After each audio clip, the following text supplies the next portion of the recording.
Good afternoon po sa ating lahat. Time check natin is 3:24 PM, October 31, 2023. O, diba? Ang bilis ng araw. End of the month na naman. Bukas na naman. First day of the November. Diba? Napakabilis ng araw. So, ilang araw na lang talagang papalapit na naman yung Pasko. Ilang araw na lang. New Year na naman. Diba? Magpapalit na naman yung taon. Ayan. So, kumusta po yung ating pagboto kahapon? Sana hindi po tayo nagsisi sa ating mga binoto sa atin sa bawat barangay. Kasi syempre lahat naman tayo gusto natin ng pagbabago, diba? Ayan, kaya sana hindi po tayo nagsisi sa ating mga binoto. Mag-vlog sana ako kahapon, kaya lang hindi na nga natuloy dahil nga sobrang sakit talaga ng tiyan ko. So, yung aking pananakit ng tiyan, hindi naman siya diarrhea. So, parang ito pa kasi nung last day pa ito, mga October 29 pa itong aking pananakit ng tiyan.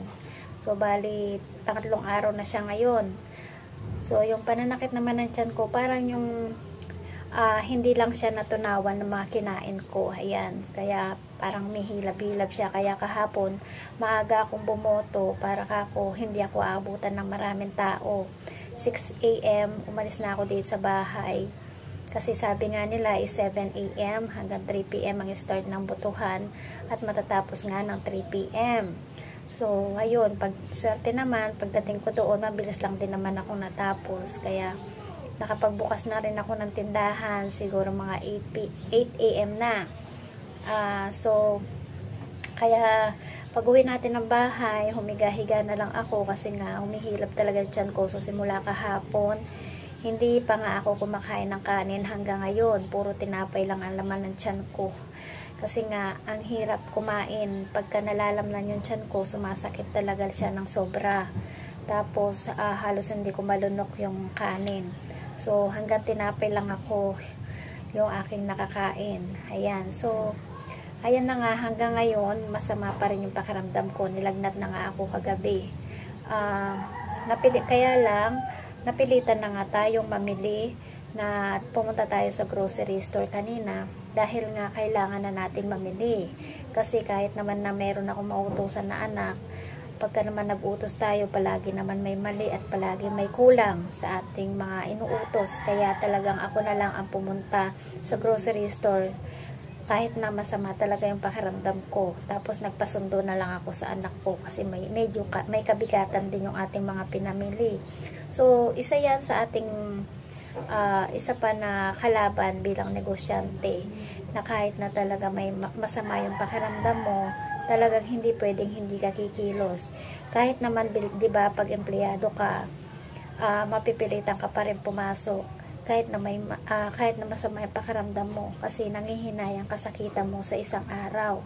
Kasi isang araw lang ang hindi ka papasok, mababawasan na yung sasahurin, diba? So, ganun din pag bilang negosyante ka na mas lalo kang nangihinayang. Lalo na itong mga nakarang araw kasi marami na rin sa akin hinahanap yung aking mga customer sa aking tindahan na wala na dahil nga ubos na.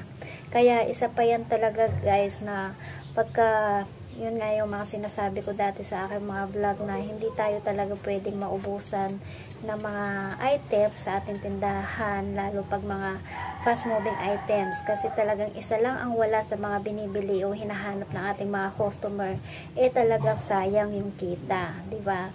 So lalo na ilang araw na yun, so nanghihinayang ako ng sobra sa mga napalampas ko na mga wala na sa aking paninda, kaya talagang kanina namili na ako.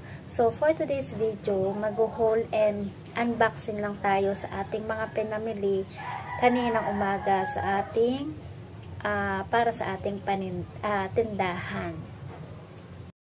So ayan guys, yung ating pinamili kaninang umaga, o diba, may kabigatan din yung mga yan. So kaya kailangan talaga natin magpasundo sa aking anak sa grocery store. So, kung yung eco bag lang sana, kakayanin pa natin maglakad. Ayan. So, mag-start na tayo sa pag-haul and unboxing sa ating mga pinamili for today's video. So, meron tayo dito ng Oshi Choco Flakes cereal, 10 pieces. Tapos, yung ating Oshi Cheese Glove, 10 pieces din yata to or 5 pieces. 6 pieces lang pala ito. Ayan. Tapos yung ating Cropek, Nimang 1. Ayan, yung spicy fried pusit flavor. Yung maliit lang nito, 10 pesos ang bentahan ko nito. So, bumili na ako ng 8 pieces. Meron tayo ditong Cropek, yung malaki din, yung pink. Kasi meron pa akong isang natitira dito sa akin tindahan, kaya isa lang yung binili ko. Ayan. So, ang bentahan ko nito guys is 25 pesos. Tapos, meron tayong amoxicillin. Ayan, 10 pieces. Naubusan na kasi ako ng amoxicillin sa akin tindahan. 66 ang isang banig nito sa suki ko na grocery. So, yung bentahan ko nito is 10 pesos each. Tapos, meron tayong 2 kaha ng Fortune Green, 2 kaha ng Marlboro Blue, at saka 1 kaha ng Camel na yellow. So, tapos dito mag-unboxing naman tayo. So, sa grocery guys, first time kong nakaranas na naman ngayon ng ating mga nakabox na pinapatali ko kasi doon sa counter. Sabi, hindi na raw sila nagbibigay ng tali. Ang sagot pa sa akin nung may-ari, anak ng may-ari yata yun. Sabi ko, pati tali, tinipid. Ang sagot niya, mahal po kasi ang tali. O, diba? Pati tali talaga tinitipid na sa mga grocery store. What if kung ito talaga alak or may sobrang bigat talaga, diba? Tapos wala siyang tali. Nakakaawa talaga yung mga mamimili. Diba? Dapat talaga ngayon, sa pamimili natin sa mga grocery, meron na tayong dalang mga tali, lalo kung alam natin na marami-rami tayong mga bibilhin. O diba, paano na lang kung wala yung anak ko, edi wala magsusundo sa akin, bibit-bitin ko yan, nakakaawa naman ako, diba? So mag-start na tayo sa ating pag-unbox ng ating mga pinamili. So bumili ako dito ng Emperador double light, yung long neck lang. Long neck lang ito. Ayan, isang piraso lang kasi napakatumal na ng alak sa akin. So, meron pa ako dyan 2 natitira ng 1 liter na MP. Double light din. Kaya isa lang muna, tsaka kulang na rin yung dala nating budget. 121 each ito guys. Tapos, meron tayo Modest Nan Wings, 8 pads. So, bumili ulit ako nitong Jack and Jill cream o chocolate chip cookies natin na yellow kasi napaka mabenta nito sa akin. Ang bentahan ko nito is 11 pesos each. Tapos, meron tayo dito yung kalaman chili mansi na pancit canton. Bumili lang ako ng 5 pieces. Ayan, isa na lang yung natitira ko dito na chili mansi. Tapos, 2 piraso nitong Nestea natin na lemon iced tea. 2 piraso rin itong ating apple iced tea na Nestea.